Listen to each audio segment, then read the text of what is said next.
পেটের দায়ে নোয়াখালীর চাটখিলের একটি বাড়িতে 2 মাস আগে কাজ নেয় লক্ষ্মীপুরের কমলনগরের কিশোরী আসমা বেগম।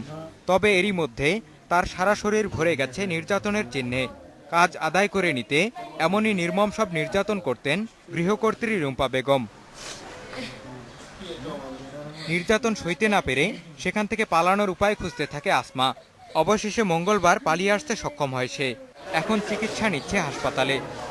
বুকবে লাইট চাইতো অনেক লাইট চাইতো তারপর কাঁচের গাড়ো ডেলে দিত মশাক দিত তারপরে চামড়া জোতা দিবা দিত মাথা ভাই রক্ত জমাট হয়ে যাওয়ার মতো এবং অনেকটা ফুলা আছে আর পিঠে অনেকগুলা বাড়ির দাগ আছে।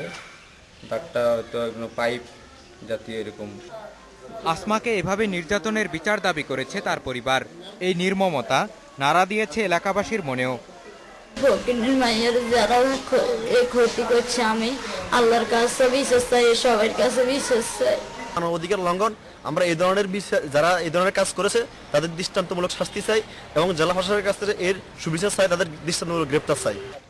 এই ব্যাপারে গৃহকর্ত্রী রুম্পা বেগমের মোবাইল ফোনে একাধিকবার চেষ্টা করেও কথা বলা সম্ভব হয়নি। তবে আইনগত ব্যবস্থা নিতে চাটখিল থানায় যোগাযোগ করা হচ্ছে বলে জানিয়েছে পুলিশ। যে লোকেরা তাদেরকে মারধর করছে এই ব্যাপারে আইনগত ব্যবস্থা গ্রহণ করার জন্য ওসি চাটখিল থানার সাথে যোগাযোগ অব্যাহত আছে এবং আইনগত ব্যবস্থা গ্রহণ করা হইতেছে।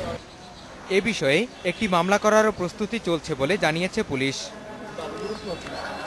মঞ্জুর মোর্শেদ, ইন্ডিপেন্ডেন্ট নিউজ।